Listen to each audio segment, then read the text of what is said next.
does this. This is the best play I have seen. Oh, hold on a second. Cobby finding the dog all isolated. That's a lot of damage. Oh, he wins the 1v2. But this is going to be all she wrote. Just shy of an hour. Splyce are going to finish the game against Misfits. The hopes and dreams getting crushed here of H2K. They're getting shoved out to boot. That's a lot of damage. And for a good measure, the Cosmic Radiance comes in. Caedrel swoops on by, but that's going to be the double kill over to Perks to come back 2-0 on the week. And for the first time in history, the fourth consecutive EU LCS title, G2 Esports. Misfits, the underdogs in this game. No one expected anything, but they hit hard.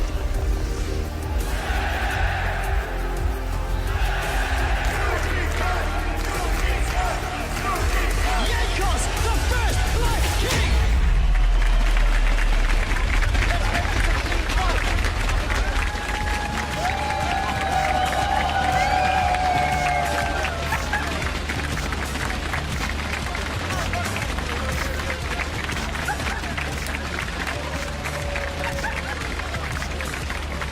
Welcome to Berlin in week 4 of the spring split. It's been a close race so far, and with 5 teams tied at 3-3, the stage is set for some crucial matchups in the next 2 days. I'm Daniel Dracos, here with Martin DeFiscio to start off the week. It's very confusing that Shocks sound so different today. Also, you seem to have a beard all of a sudden. You like this? I am now the bearded lady. Yeah, that's kind of weird, but I guess Dracos as a host, I can get used to it. Sorry. Well, in week 3, we saw a lot of changes in the standings, with Vitality taking sole possession of first place ahead of Misfits and Giants. But even more interesting, the standings, I think, are how we saw each team's records last week. A lot of 2-0s, a lot of 1-1s, some teams even struggling in the 0-2 department. But DeFiscio, what stands out the most to you? Ooh, I keep looking at Giants because I'm trying to figure out, do they belong at the top of the standings or will they fall down?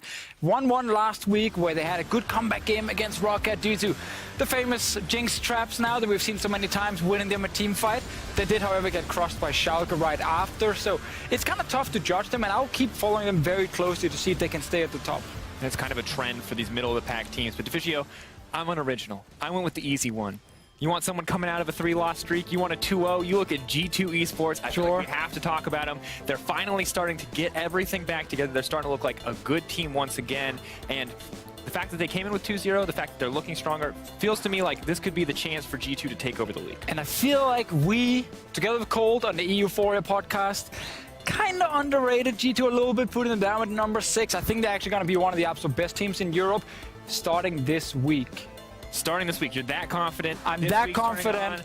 I'm feeling good about it too. I want to see what exactly they can bring to the table, but coming into the week, Martin, you have your eyes on some key players, some big clutch performers that can bring in the wins for their teams. And who's the first player you want to talk about? First player I'm going to talk about over here at the fancy news screens, it's going to be Reckless. They're Summer Split MVP, of course, the biggest name in Europe. This man, fairly rough start to this split, but then last week against Rocket, he showed up big time because there was a lot more focus on suddenly grouping with the team and actually allowed him to use the early advantage he keeps getting in the laning phase to just take over the game.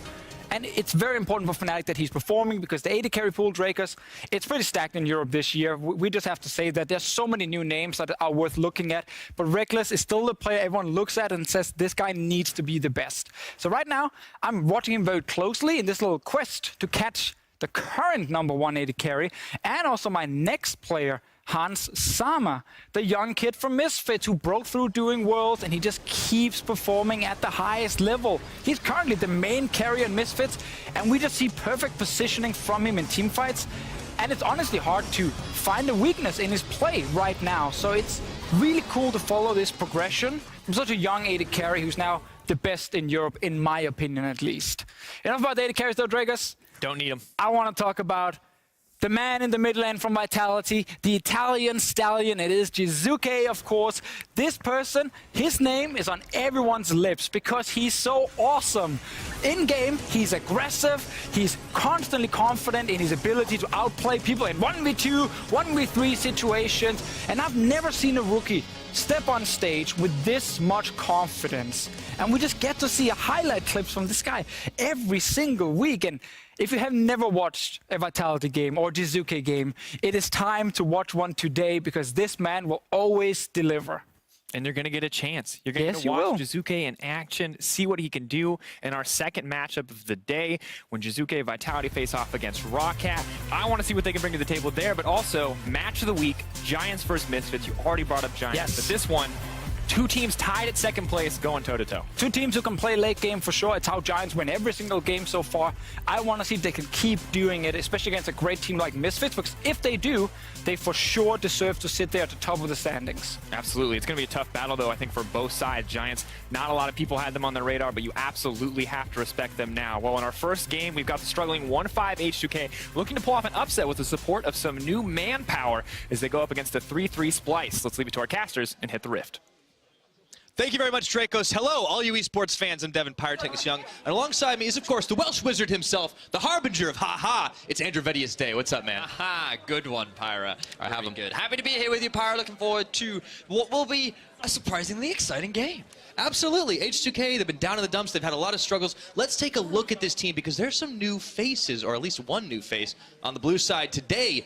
For H2K, they got Selfie in the mid lane. Oh, they do. They have Selfie up in mid. He will be taking Kadrill's spot, but that doesn't mean that Kadrill is in the bench position, Pyra. Kadrill is actually playing in the jungle alongside Selfie mid. So we've seen quite some interesting changes along this H2K roster. Yeah, still putting their faith in the rookies, but mixing things up, shuffling the deck a little bit. Now, they need, honestly, all the help they can get because this team has lost 4 games in a row. So we have to ask this question, who can step up and turn the tide for this H2K team? Yeah, and you have to wonder if it is going to be Selfie. This guy, he has quite a history behind his professional career. He started off with Super Hot Crew back in 2014, but in recent history, he's been playing on H2K and Misfits Academy back in 2016, and then in 2017, he played for Schalke in Europe in the Challenger Series, and then recently he was over in NA on Tempo Storm. So he's definitely been pretty active in the professional scene. He's a guy that's still keeping up with the mechanics. And the thing about him is he's an individual that in the past has always been known to be pretty lane dominant. Mechanically,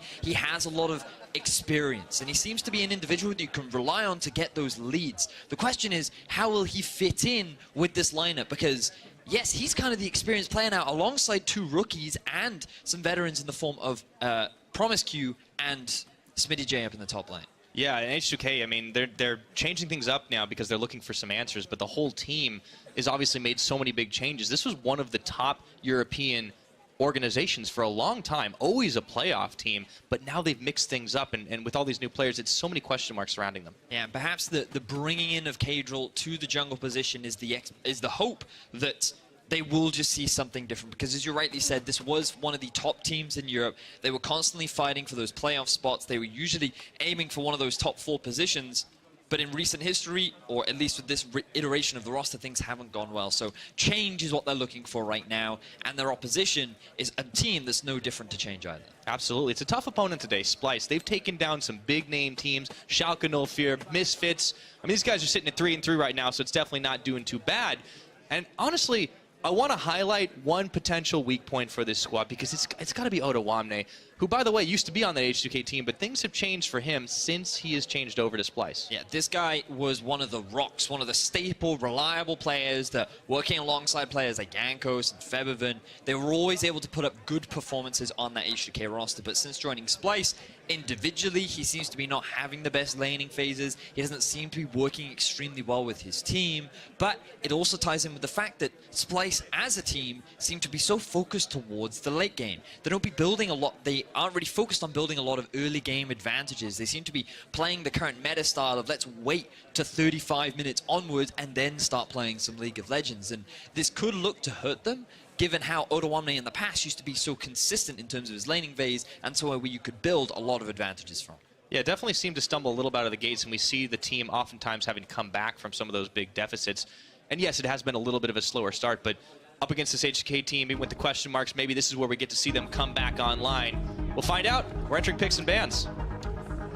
Now, a lot of the rest of the world has started playing on 8.2. We got to see a week of 8.2 last week, Pyra. Over in the LCK, specifically champions like Ezreal, still highly prioritized by a number of teams. And we do know that Sheriff, he does like to play those kind of champions. The Ezreal, the Kalista, all fit within his wheelhouse. Perhaps that's something H2K will look to prioritize later on into the draft. But Galio is a big pick for a lot of mid laners around the world, especially when you pair it up with the Camille, which is why H2K are just taking off the board right from the get-go. It's not the only mid laner that's being banned out. The Azir also falls as well, and for Splyce, they spent their first 2 bans thrown directly at Selfie. However, they also throw in the Kalista to prevent Sheriff from getting his hands on it. That leaves the Zoe open, though, and it's insta-locked. Last week, we saw a lot of early prioritization on the Zoe. Commonly, Malzahar is used as an answer to the Zoe, given that once you hit that level 6 mark, it becomes very easy to lock her down.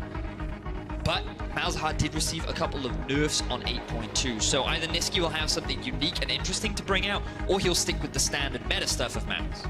We'll have to find out. Should see that one in the first rotation before the next ban phase happens, but early jungler 80 carry pickup. Kabi gets his hands on the Caitlyn. Xerxes gets his hands on the Sejuani. Kabi pretty scary on that Caitlyn, in all honesty. That's the champion you got the pentakill on. Oh yes, this is definitely a big comfort pick for him. They're setting him up for success during the laning phase. We need to keep our eyes on what supports they're looking to focus, given that Tahm Kench is banned, but we are moving very quickly through this draft. We had a quick look at Caedrel's solo queue performances, and he loves electrocute junglers, Pyra. He loves getting in your face, he loves being able to deal damage, and you're expecting him to invest a lot of time in the mid lane, given that he is a former mid lane player.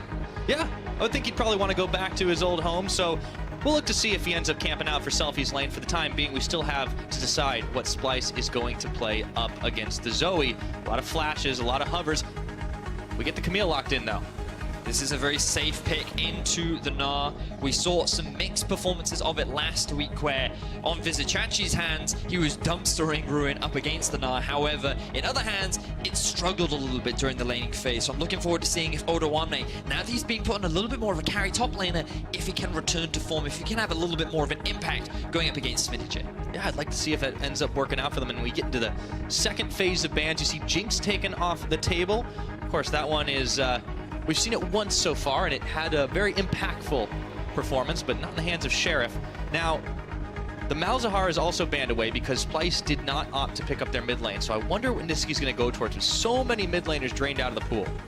You would imagine that from Splyce's side, they ban away the Trist. And for H2K, looking at some of the other mid laners that could be available, you're now moving into a lot of the alternative mid lane options of things like, we've seen a bit of Kassadin, we've seen a bit of LeBlanc, a bit of Cassio, but you have to wonder what else is going to bring out. Maybe he goes to the Veigar. We've seen Niski bring this one out before, but I don't know if that's the best matchup. Niski's going to have to bring up something a little bit new, something creative going up against Self.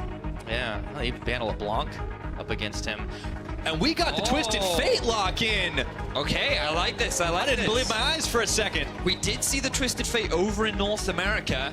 I believe it was Ryu that brought that one out. And we can talk a little bit more about it in-game, but Twisted Fate, another unique champion going in the hands of Niski, an individual that has struggled over the last few weeks, but last week, he did suddenly seem to start stepping up his game. So I'm looking forward. We're definitely starting to see a 1-3-1 composition coming out from the side of Splyce, as H2K, they ran their composition out. All right, so there's that Ezreal you were mentioning earlier on in the draft that's being prized by the Koreans at the moment, and the last pickup, we still have yet to see what Promise Q will have for support. Very safe laner Ezreal is, even though you mentioned Kabi being set up for that lane dominance.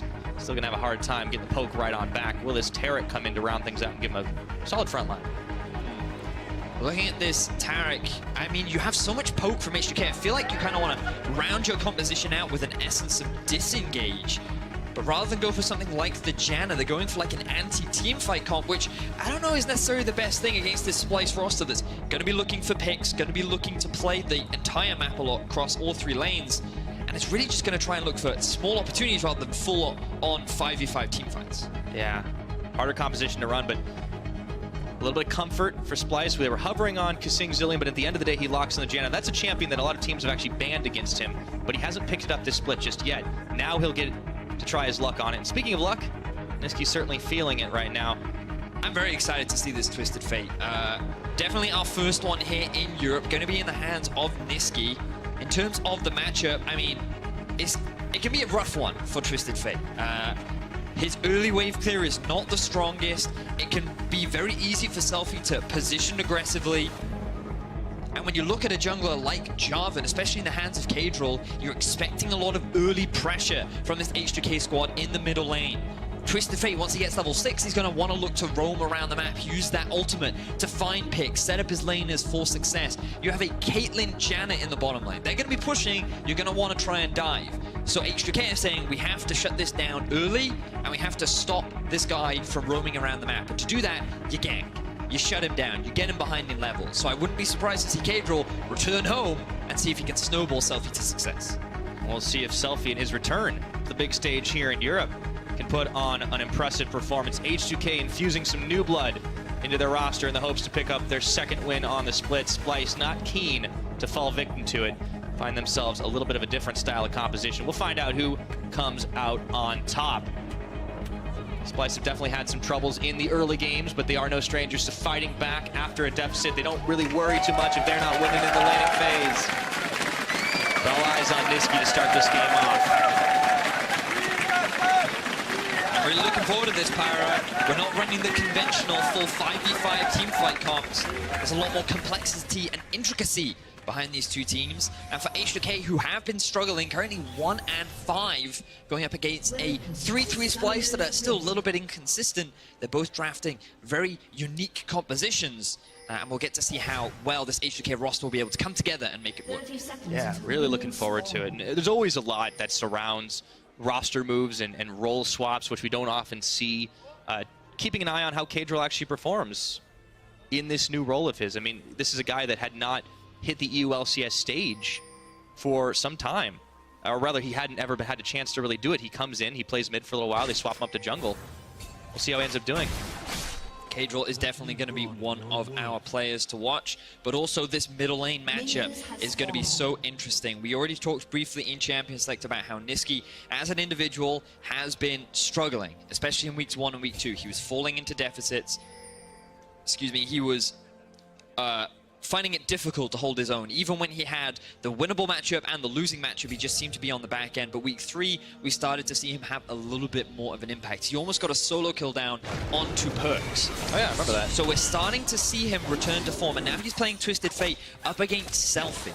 And when you look at Selfie as an individual, yes, okay, he hasn't played in the European LCS for a while, but he does have a lot of experience. We talked about it at the very start in the intro, and you can just see he's recently played in the NA Challenger Series. Back in spring, he played the European Challenger Series, and the last time he was in the LCS, he did play on H2K back in 2016 spring. Yeah, fun fact, this is actually his 50th game in the EU LCS in total, so that stretches across a period of several years. And it is funny that he kind of bounced around a lot and did a lot of hard training. The guy's definitely been busy throughout several scenes, Challenger, NAEU, all that good stuff.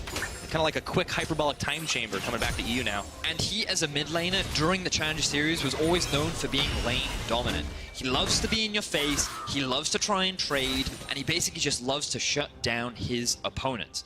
He now has gotten a very early teleport, but what I expect to see from him is once Kadril starts putting a little bit of pressure towards the enemy jungle, that Nisqy's forced to play back, and Selfie can look to try and jump in, get those sleepy trouble bubbles down, and then just throw as much harass down onto his lane opposition as possible, because as you can see, Nisqy already struggling with the wave clear. Doesn't have that much in early levels. Also picked up a minion dematerializer just to help out with that early wave pressure. And his goal in the early game is simply to farm. Yep. Of course, that minion dematerializer matched by Selfie early on, and you mentioned his tendency wanting to get in the face of the enemy player. I feel like Zoe's almost a perfect champion to do that. Yes. Certainly is the case. So we've talked a lot about the middle lane part. We've also got to talk about the top lane, because one of our big narratives was about Odoamne and not really having the best of performances after now joining this new roster on Splyce and being in a brand new environment. Absolutely, and Odo, it's interesting that he picks this matchup that, you talked about Camille being relatively favorable into the Gnar because she can shut him down. Odo's always kind of prided himself on taking some of these suboptimal matchups, and we're seeing that change now, that he maybe doesn't feel quite the same level of confidence that he has had in the past. Now, Kadril's actually coming up here to try and shut him down. He might have to end up burning his flash here as he sees the flag and drag. It's knocked up. There's the flash going, followed by Smitty J. Nearly complete on the Gnar bar. Do they want to dive this? No, Xerxes here. Smitty J thinks he has the damage to try and continue on with the chase. Unfortunately, for him. Xerxes did show up in the top lane and was able to dissuade the dive. So H2K, with the first successful gank, will get a summoner spell out from Odo.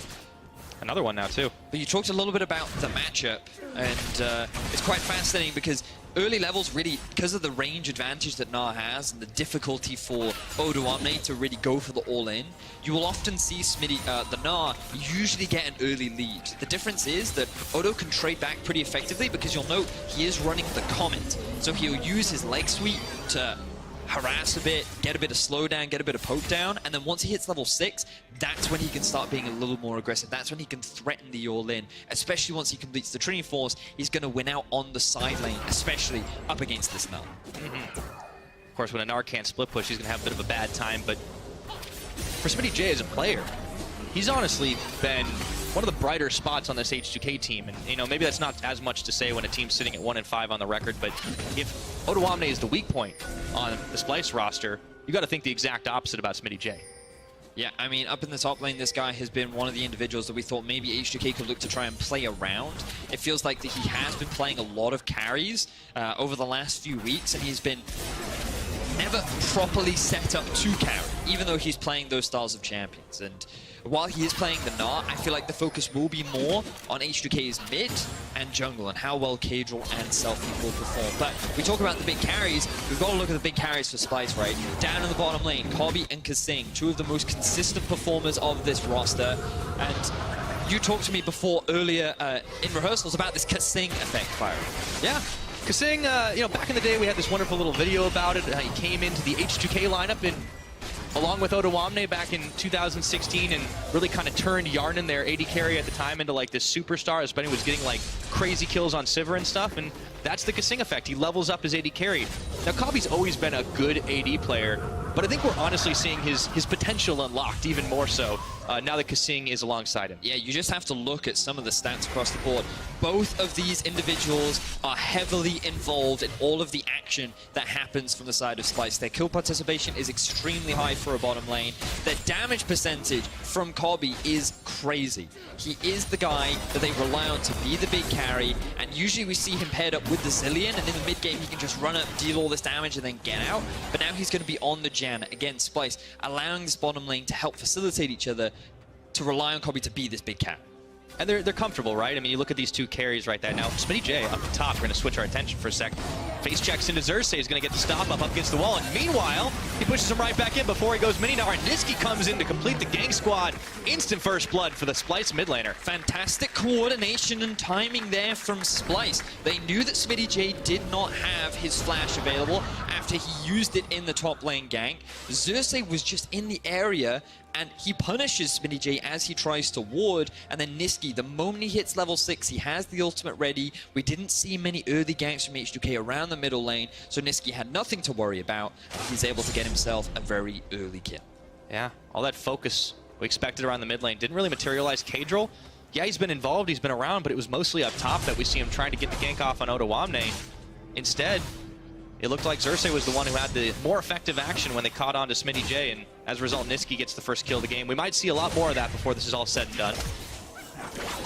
That is the expectation that we have. Niski on this Twisted Fate will look to roam around the map a lot more as the game progresses. Looks like he's gone for very early Merc Treads. Yep. And he is running the Unsealed Spellbook as well. He did start off with a cleanse, changed it to TP after Selfie made that TP in the mid. So here we are. They're expecting this ward to come. Xerxes is lying in wait. There is no flash for Smitty J. He just used his jump, which meant that he couldn't get over the wall. And the combined CC of all three members makes it a very easy early kill in favor of Splyce. And it's fascinating, Pyra, because for Splyce, they're the team that has the longest average game time, right? Whereas for H2K, they have the shortest average game time. In all fairness, though, H2K, it seems like all those happen because their opponent team takes Baron, and that's the end of the game. Yeah, unfortunately for H2K, they tend to do okay in the early laning phase. Often they draft to late game, but then what happens is they make one crucial mistake in the mid that ends up falling apart. Whereas for Splyce, they're this team that, even though they fall into early deficits, they're actually really good at just making sure that early deficit doesn't snowball into a massive deficit. They're game managers. Yeah, exactly, right? And then it gets to the late game, and then they're in a decent position where their comp is scaled up, and that's when they can start to fight back. In this game, ooh, that was a long bubble. He managed to spot him out on that ward that was just near the wolves. For Splyce in this composition, they've been able to get an early lead. Their composition does scale pretty well when you have a Caitlyn and you have the Twisted Fate late game damage. Their sieging is very effective. But again, they're very much playing around the 1-3-1 composition. It's important to have your side laners ahead when you're trying to draft a split push style. Which is why getting this early kill on Taniski is very good. But now H2K, they're trying to answer. See if they can get the gank off on Odo. He's able to sidestep out the bubble. Battlestar, however, smacks him upside the head. Smitty J is going to get some free time on tower as a result. Meanwhile, Splyce, though, the remaining members on the bottom start off on this Ocean Drake. Pretty easy for them to take, no contest. Of course, vision control for Splyce around the pit allowed them to make it happen, and they knew Selfie was up top. Like the punish here from Splyce, very quick to react.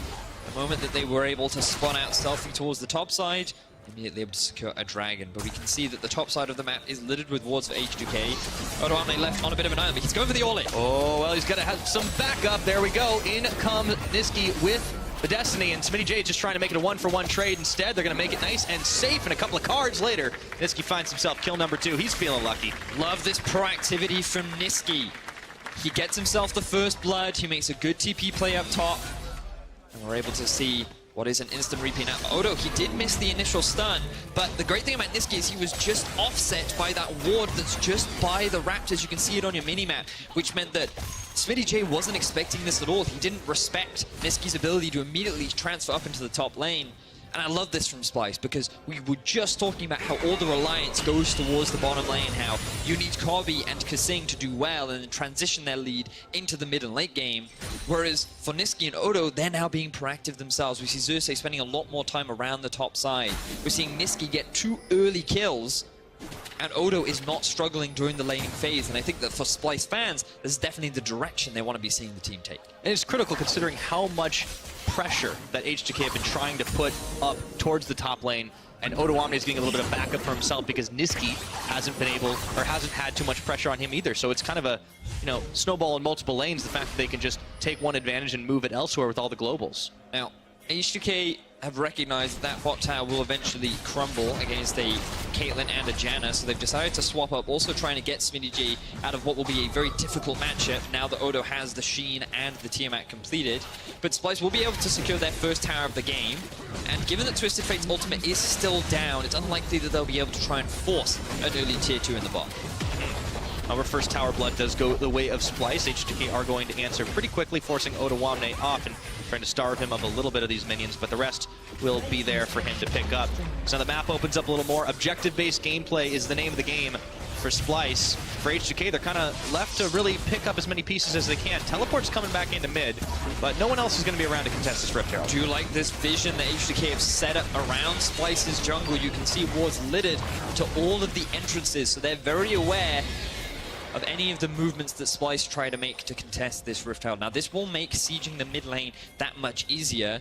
This is something else we need to take into consideration. Twisted Fate, his wave clear is decent, but not until the later levels. He's only really good at clearing out those caster minions. So when you have a Rift Herald on your side, it's going to be challenging for Splyce to deal with it. Depends on how Splyce will answer as H2K start to group up in the mid.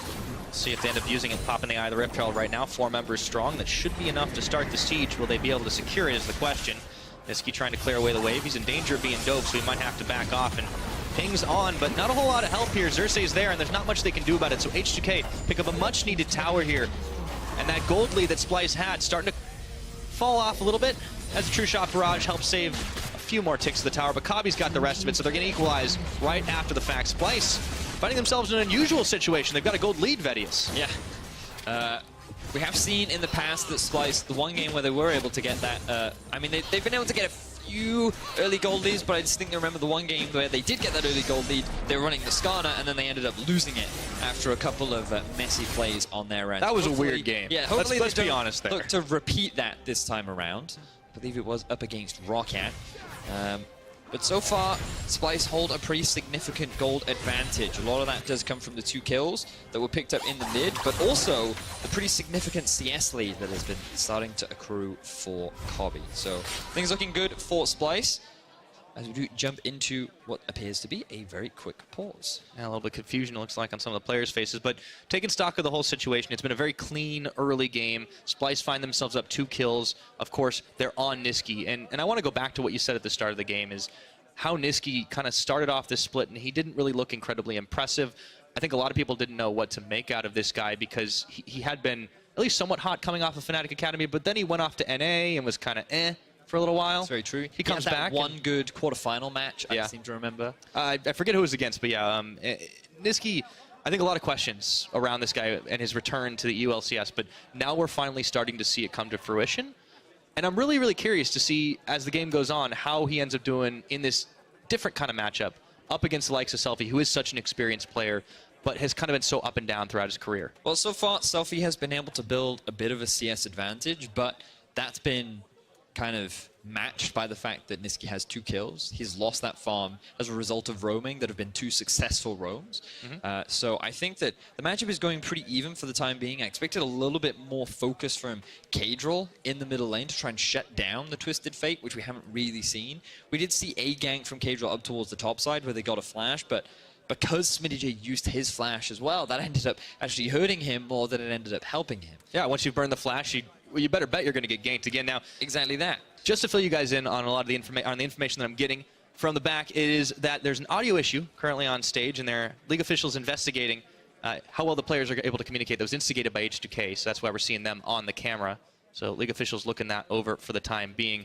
Relatively important that you can hear your... Yeah, it's kind of necessary for team communication. Yeah. Or you can just communicate through pings, as I know many solo queue players love to do. That is, well, you know, that's why you only get so many of those pings. You have a quota. Exactly that. You don't want to be filling all that dead space. Yep. So while this pause is continuing on, we can talk a little bit about how, you know, this is nice to see from Splyce. I had a very insightful conversation with Peter Dunn, the coach for Splyce, where I talked to him a lot about what happened last week against G2, because he was pretty vocal on Twitter about how he wasn't happy with the draft. He felt like that he had let his team down, and if you ever have the opportunity to talk to him, you will recognize that a lot of what the pros say is accurate. He's very intelligent about the game. He clearly puts a lot of time and effort into thinking about it. And it's fascinating how he looks at the draft and how he thinks about things like the range differential between the two sides. So, for example, in this situation, you see that Zoe and Ezreal have a lot of poke from a very long range. And that's why we see an answer in terms of Caitlyn and Twisted Fate, and you can close the gap on that range or to a degree match it, or sometimes in the case of Caitlyn, even outrange it. So you have answers to these kinds of things. And it feels like that a lot of things are thought out from Splyce, and whenever you look at their draft, there's always a very clear game plan in advance. That's why we actually saw a surprisingly fast draft from the side of Splyce this time around. And it's something that they put a lot of time and effort into, and often you can question a lot of some of the decisions that they make, and maybe at first glance you think, oh, the draft makes sense, but there's always a lot of thought and planning that goes into especially their draft phase. And it was interesting how what he was telling me was that right now they kind of draft fairly simple compositions because the roster's new. They're still getting used to meshing well together. But once they've had more experience and practice together, they're going to look to play slightly more complex comps. And I think this is the first iteration where we're seeing the 1-3-1 style, where they are playing a composition that does require you to get early leads on your solo laners, to then start playing around all 3 lanes, having good setup on vision. And it'll be fascinating to see if Splyce can maintain that as the game progresses. Yeah, and I think a big part of that is the centerpiece, that is the Twisted Fate. I'm here, we're going to replay of the couple of kills that Niski has picked up already, and I really like what he was able to do on those roams. So here's the first one, where SmittyJ just gets caught by Xerxes and Odo. Yeah, so again, the thing is, SmittyJ had already used his flash, and if he was able to flash over the wall with a blast cone there, maybe he could have gotten out, but unfortunately he didn't have it. And here, this is just another great utilization of the Twisted Fate. Not that much damage in the early game, but fortunately Odo was there to help facilitate, and then Niski is very easily able to clean up the kill. So a lot more investment towards the top side. We talked a little bit about it during the cast, where Splyce often don't really do much in the early game. They rely a lot more on their bottom lane to then carry them in the mid to late. But now that we've started to see these advantages being built, you've got to look and think, oh, this is pretty exciting for Splyce. Now they're getting themselves early leads. They still have their reliable bottom lane. What can they now do with it, and how quickly can they close out this game? Now, while the pause is still ongoing, guys, just got another update for you. The audio issues have been resolved, but Kasing has been allowed a personal pause from league officials as he is currently feeling unwell. So in the midst of all that pause, we kind of have another reason to keep the pause going. But back to your point, Vedius, I think that it's really nice to see them building these really clean advantages earlier on. Maybe they thought, hey, this is the kind of team to test this composition out against. And so far, honestly, so good. They're building up advantages, and when you have a 1-3-1 composition, it doesn't hurt you to get a nice little lead early on in the game. Yeah, definitely a big thing. But we've also got to turn our attention to H2K as well, because we talked a lot about Splyce. We looked at how they're looking to play their draft. But the thing about H2K is they have the Zoe, they have the Ezreal. They have an ability to play the poke. Applause coming for Kissing is back. As he returns to his seat. And the one thing that's going to be difficult to play around H2K's comp is the fact that they do have all this poke and pick potential, right?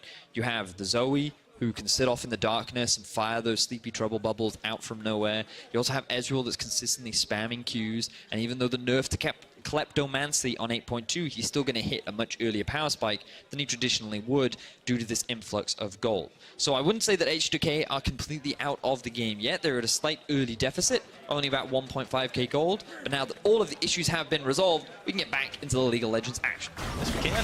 Just checking back in. We're just shy of the 14-minute mark, and yes, Splyce have those early advantages. Of course, some of that mitigated by the gold differentials. Sheriff has his Iceborne Gauntlet stacking up his tier, so we'll see that full strength of Blue Ezreal coming a little later in the game.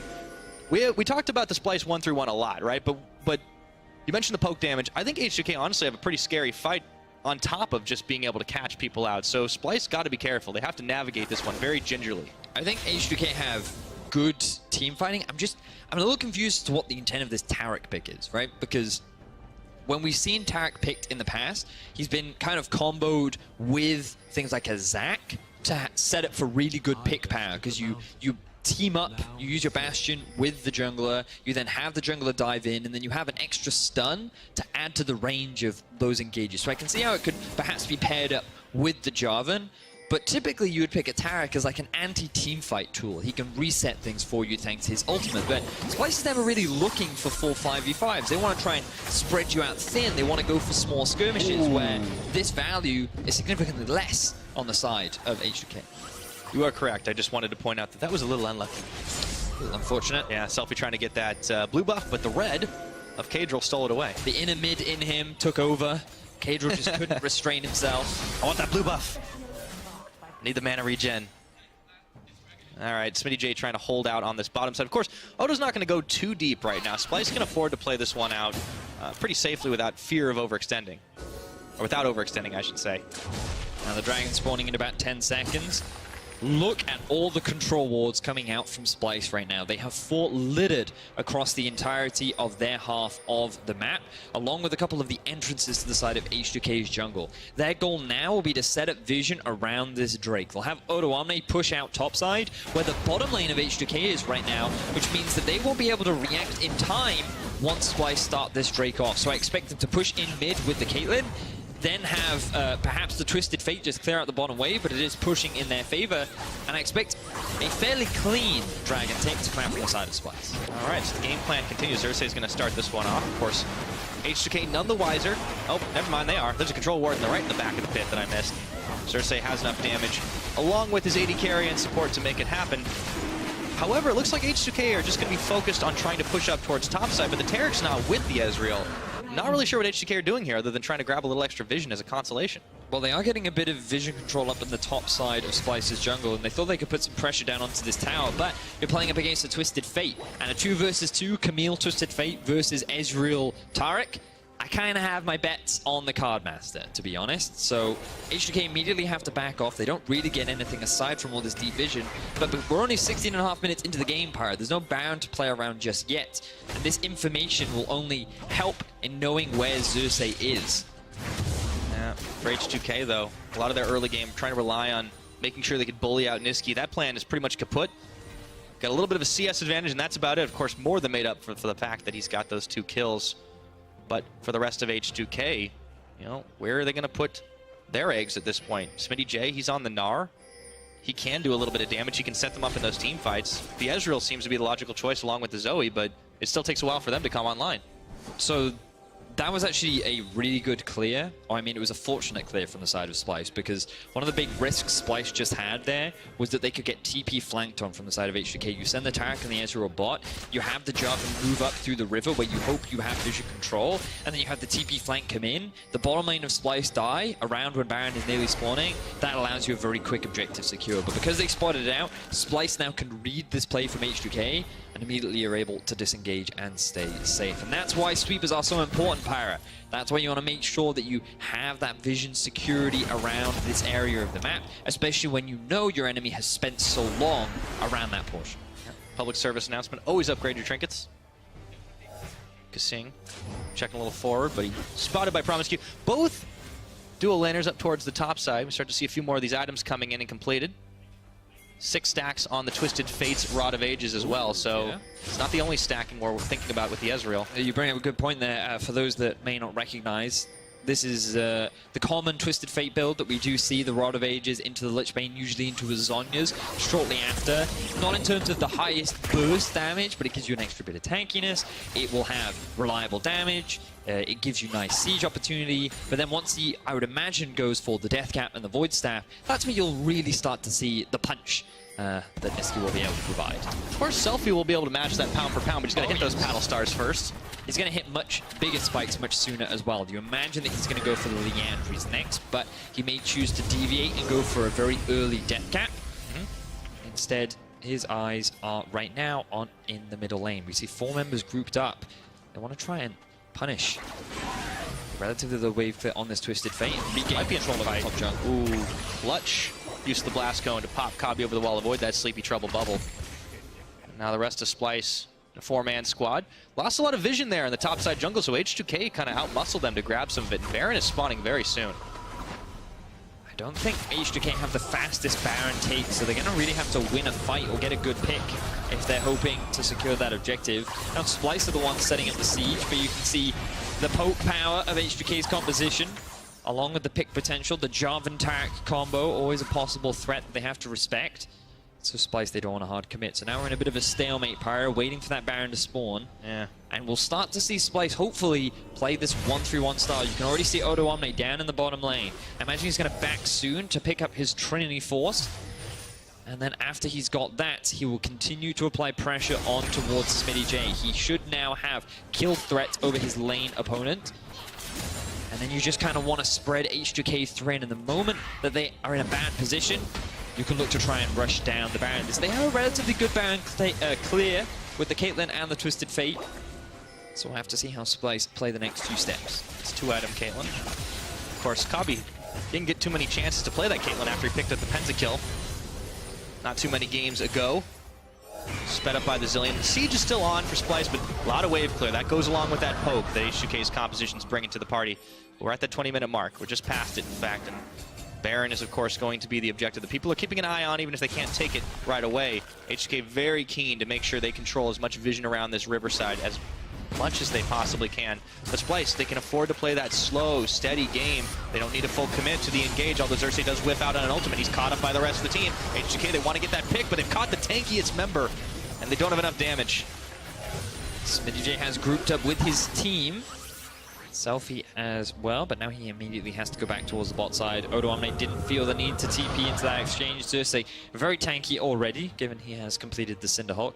Also has the stopwatch available, something that we have been seeing a multitude of time. Also running the Aftershock, so slight deviation from the Fleet Footwork and Unsealed Spellbook that we have been seeing. Definitely going for the tankier option. He wants to stop the ground. Sheriff Promiscu continuing to try and shove Nisqy back here. The rest of H2K still on a warding spree throughout this jungle. They do not want to give Baron Nashor up to Splyce. But all the while, pressure keeps creeping forward, slower and slower. Odo Omni on the bottom side. You mentioned kill pressure on this Gnar. Well, Trinity Force and everything. I mean, how long is it going to be before he just decides to hit the go button? We know Odo has done that a lot in the past. Oh, yes. He's actually now moving with his team because he wants to help them secure some vision in Splyce's half of the map. He's picked himself up 2 control wards. Oh, shame on Nisqy. He decided to buy an amp tone instead of getting himself some control wards. greedy. Very mid laner. greedy. Very, very. He's already got 2 kills. What does he need Exactly, more damage right? for? Come on. No control wards on Kobe either. Shameful, absolutely shameful. But Splyce doing a good job of reclaiming some of the vision back. H2K throwing out what poke they can. They're the ones claiming mid priority right now. And their eyes are potentially set on this dragon with so many members of Splyce in the top end. H2K should be able to secure this relatively uncontested, but there is the Twisted Fate ultimate. Yeah, they wanted to try and make it happen. But this is another Ocean Drake. They've already got 2 in their back pocket. Feeling confident they can give up 1 to H2K without too much trouble. Let's see what they get for theirs, though. Just a few more wards down and still trying to siege this mid, but it does feel very much like a stalemate, Vedius. You're talking about how H2K are sniffing for those picks and trying to find an opportunity and an opening to really punish Splyce, but Splyce just keep playing this guerrilla warfare. They're going to come in, they're going to grab an objective, or they're going to grab some wards, they're going to run away. Feels like both teams playing quite patiently. I'm curious because I'm not entirely sure how H2K are going to take advantage of their composition to really punish this Splyce roster, because usually what you'd want against a 1-3-1 kind of comp is to force them into a fight, because while their composition has a lot of strong duelists in terms of the 5v5, they're not actually that great. But for H2K, they don't exactly have the best 5v5 either. There's a lot of single target damage. Even if Smitty J lands a multi-man Gnar ultimate down, you have the Janna for the disengage, right? So I feel like Splyce have a lot of tools in their comp to answer a lot of what H2K brought to the table. Splyce should be able to hold their own in terms of the range. They can deal with the Zoe by, rather than grouping up, they split apart, and then only one lane has to deal with her threat. I feel like H2K have drafted themselves into a bit of a corner, but that's where we see the introduction of K-Draw and Selfie. Can these 2 new members on H2K provide a little bit more confidence, or they take a bit of a gamble and look to try and force some kind of a play somewhere, given that the Baron is now alive?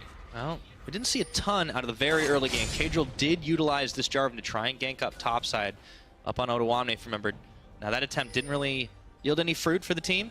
Selfie, though, the dominant landing phase kind of didn't pan out too much for this guy, and maybe it's because he just hasn't been on the stage in a while. Maybe, he wasn't as comfortable on Zoe or some of these other meta mid laners. He used to be known as like this big Victor player. Talia was a big one for him.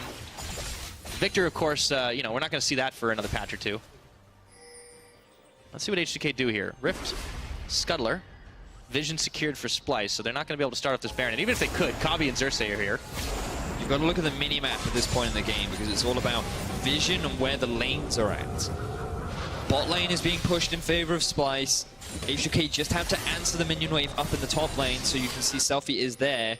But the problem for Splyce is that Niski just decided to go back. He wanted to pick up his Zhonya's. Now that he's at 3 items, what he'll do is move off into the top lane. He's also picked himself up the Ghost, which is why he's staying towards top side, because he can use his ultimate to then quickly join the Baron in the event that starts. They will keep Kobe and Kasing around the middle lane, and you'll just keep pushing vision, pushing vision, and you'll want to get your vision deeper and deeper and deeper on the side of Splyce. Whereas H2K, they're looking to try and punish Splyce when they then look to set up that vision, because they do have this pick potential with the Jarvan, with the Zoe. Now, one big point here for H2K, though, is the fact these guys, we've talked about, the reason they have such short game times when they lose is because it's one big mistake from them that ends up getting turns into a big game right around this time of the game. So if they last that out, we're already seeing that improvement, Vedius. Yes, we are. So maybe, and remember, the longest H2K game was the one they won against Fnatic. Yeah. Oh, I love that ward, by the way. You can see just a little red ward just outside the pit, very close to the wall of the Baron. It's been put there by Splyce. There you go. Thank you, observers, for pointing that one out. This ward I absolutely love. Would highly recommend those playing solo queue always drop your ward here, because people fight in the mid. Yes, we do indeed, but the Cosmic Radiance is going to come in, keep Sheriff alive. Now Niski's going to throw one more gold card out, and the rest of his hand as well. Promiscu, though, is only tickled by that one, and the minion wave is not going to last too long. Kasing puts on the Monsoon. A poke from the Zoe's going to land, so Splyce trying to get a quick fight in the mid lane, but it's foiled by H2K, the disengage of their own. Things are a little topsy-turvy right now with what teams want to do. So here, I think the engage from Splyce was fine, because they forced a lot of summon spells out from H2K. They're actually going in again. Yeah, they found the stun off onto Selfie. He's got a flash in his back pocket and another flash on his summoner spell. Looks like they're not going to need either of those once to Splyce. This time trying once more for the mid engage. Still haven't been able to crack that outer tower in the mid lane. So remember, The thing about 1-3-1 is, yes, while you want to be playing side lanes, you can also force fights once you see the enemy team also in a side lane, because you know you have a numbers advantage, and even if your composition is not designed for a full 5v5, you're more likely going to win a 5 versus 3. Right? So by trying to force a play in the mid lane, that was their goal. And you can see they got the flash and the heal out from Sheriff. They were able to get the ignite out from Promiscu as well. And they were even able to get the TP from Smitty J. So the overall gains for Splyce were very positive, because now Odo can continue to threaten in the side lane. It becomes much easier for Splyce to threaten that Baron as well, because Smitty J either has to walk up or run the risk of Splyce forcing a 5 versus 4. And you can see how difficult this situation is for Smitty J right now, because he won't be able to join as readily as Odo Omni will be. So Splyce overall gained a lot, even though they didn't get any kills or objectives. But they now need to utilize this window as fast as possible. This game of inches, and if you can turn those into feet, turn those into miles, you can take the game. But we're 28 minutes in, and it's still a very, very close game in terms of gold, in terms of towers, dead on even. The pressure, though, the big pressure point that Splyce keep pressing is down on that bottom side with Odo Omni constantly giving Smitty J a hard time. And he has had a difficult game. Now the Twisted Fate once again looking to rejoin on the mid. The rest of the Pink's flying now. We'll still check in down bot as Odo Omni is going to get a little bit of assistance, but Smitty J wise to those tricks. It only works a couple of times before the Nard decides to back up, even in Mega form, so that's going to get burned, and now H2K making a beeline for the Baron. Let's see if they start this one off. Redemption in to keep him nice and healthy, but there's a blue trinket in. They know the what is coming. Let's see if Splyce can take the fight. Now they forced H2K off, and they don't take any damage of their own. Another attempt from H2K to make something happen, and Splyce are able to foil it. The goal here from H2K was to try and force Splyce into TPing or reacting to the Baron that was being started. Unfortunately for H2K, they got pushed off the Baron by only 3 members of Splyce, which meant that Niski and Odo could just walk from bot to mid and secure themselves that town. Now they found a stun. Oh man, Cadril, he's going to get chunked down, has to pop his... He's on his hourglass, and he's going to get taken out. The Cosmic Radiance comes a little too late as Kabi picks up his first kill of the game. 3-0. And all of a sudden, we're starting to get some action here. Vedius in the mid lane, nearing on 30 minutes on the clock. There's a Baron, there's an Infernal Dragon. Splyce are going to opt for the latter. You have to wonder why Cadril decided to use the stopwatch there when he had his flash. He had a Taric ultimate on the way. Perhaps he was just buying time for the Taric ultimate to come in. But unfortunately, he ended up getting stunned by Xerxes' ulti, meaning he could not get in range to help his jungler. That meant that he ended up getting picked off. He ends up losing his life and gives away a free Infernal. Now H2K hanging around this Baron, but Splyce are very aware of what is going on. They secure another objective, and they extend their gold lead ever so slightly. And H2K just decided to clear out some vision. It looked like for a second maybe they were going to full commit to it, but now they backed away. Now Cadril is going to throw down the flag, and he gets caught up by the gold card. You know the rest. So he gets instantly stunned here, and you can see, look, the Taric cannot get in range because he was rooted. I just wonder why. If he has time to press stopwatch, he also has time to flash. So it just makes me wonder why Cadril didn't just spam his flash to get out of there. But I guess he will now still have it. Yeah, he was saving it for later. Yeah, maybe. Just checking the time. All right, so there will be another Infernal that spawns up. That's going to be a while, by the way, and yeah, I think we can all agree to Fishio. I'd like to see a little bit more action in this one, It's but all Splyce the is very macro safe. game, Pyro. It's all about these teams playing the mind. Screw that, man. I want to see some fighting. 5v5 in the mid lane. Let's go. I know that's not what they're trying to do, but still. That's also just not really Splyce. If we get true. 50 minutes, then maybe we can see that kind of style, but We do see some really good fights in the late game from Splyce. Like, yeah. It always seems like they have to come back against all odds.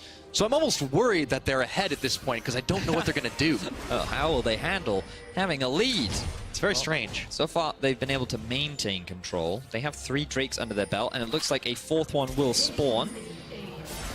And look at the positioning of Niski right now. Yeah, he's looking for any sitting in the opening. river, trying to find a pick onto Smitty J. Does have Flash and TP, but we saw Vitality picking a similar structure. Here we go. All right, coming in for the 1-2 special. No Meganar, no problem. Niski with kill number 3. And now they can just rush this tower down. H2K, yes, they can try and force the Baron, but TP's still available for Odo. They got to stop the backs. Chase them down here. Let's see what they can do. And not a whole lot of minions on the down, but that's a lot of damage that they're dishing between Niski and Odo Omni, and Splyce are even going to go ahead and clear away some vision from the Baron, but H2K get nothing out of this. Perfect split push play coming out from Splyce right now. H2K are being run around the map. Niski. He's going to low. Oh my goodness, that's a lot of chunk damage both sides. And Cosmic Radiance on. Let's see if H2K can get something back for their troubles. No, it is just one dazzling stun. But Splyce are going to be able to walk away from it safely. What's going on? Meanwhile, up near the Baron pit, 3 members trapping off and cordoning off the side of the pit. Inhibitor was secured for Splyce. H2K, they are struggling right now. Smitty J does still have the teleport and has now respawned, picking up the Phantom Dancer to try and help him in the 1 versus 1. But he's in a 1 versus 2 Pyra. Niski utilizing this ultimate to take on a very similar style to what Vitality did last week, where they would bring their mid laner into the split pushes lane to very quickly force a 2 versus 1. And then the enemy team just don't know what to do. So H2K, they're going to try and start the Baron. Well, let's see what happens. We've seen this team lose after bad Barons and after losing bad Barons, but maybe this is the chance they have. They've got to be able to chunk it through. It's already down to half its health for the rest of Splyce is coming. The cavalry has arrived. Can they finish it up, get that smite off? They can. Let's see if they survive this fight. Odoamne is already going to pick off 1, and Sheriff is out of there. Let's see how many members are going to last. H2K are dropping like flies here, I should say, as Promise Q is going to get out alive, but the rest of his team is not so lucky. Cadril running away, and that is an ace in the hole for a triple kill over to Splyce. 1 member standing for H2K, and I don't think that's going to be enough. Splyce obliterate H2K at the Baron, and just as you say, Pyra, 1 bad Baron decision could very well cost them the game. Well, it looked like they were on track to losing it no matter what, Vedius, but you are absolutely right. Now, Promise Q is trying to keep this one alive, but with Odoamne on top of him, chunking him down, he doesn't care about that ignite. He's healthy enough. Niski already teleporting in, and the rest of Splyce are due to arrive any moment now. 8-0, only giving up 2 towers. Splyce completely dominating H2K on the day. Very clean game from Splyce. Can't take anything away from these guys. They came in with a game plan and they executed. Exactly that, Pyra. I like their draft. You could see what they were going for. Niski again picking something unique up against the Zoe. He played the Veigar into Azir before. Now bringing out the Twisted Fate, going 3-0-3. I feel like we got to see a lot of... We got to see answers to a lot of the questions that we had. Will Odo finally return to form? Definitely feels like he's back on track. Will Niski be able to hold his own? Well, he doesn't need to hold his own if he's making his way and having an impact on every other side lane. Yeah, he was holding everyone at that point. I mean, this was just such an incredible show of performance, and you know, maybe you can question a little bit. H2K have obviously made a lot of changes. This is the team that's been struggling, but kudos to Splyce for just coming in and doing exactly what they plan to do. You give some credit to the coach, absolutely. You can give some credit to the players. And everyone kind of stepped up. We didn't see one person caring. We didn't see Kabi just popping off. I mean, yeah, Niski maybe, but everybody did their job and did it well. And it's difficult for H2K because they were hoping that with the introduction of Selfie and moving Cadril to the jungle, that maybe we would see some changes in their playstyle, maybe we'd see some differences.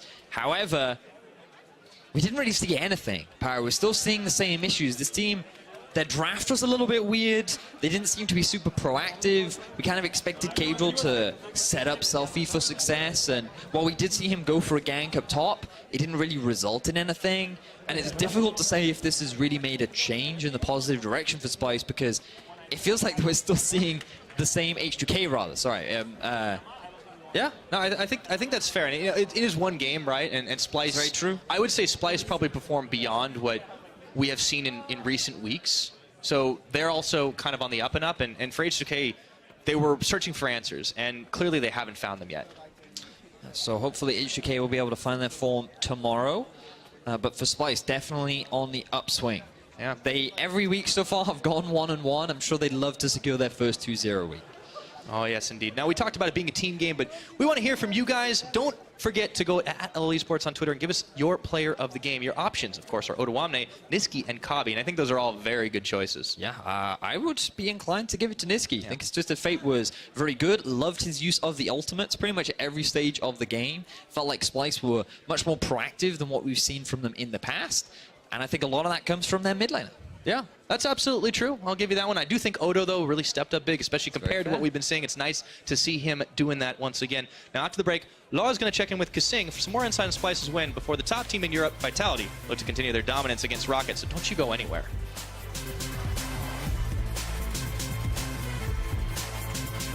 back in before he goes mini. Now Niski comes in to complete the gang squad.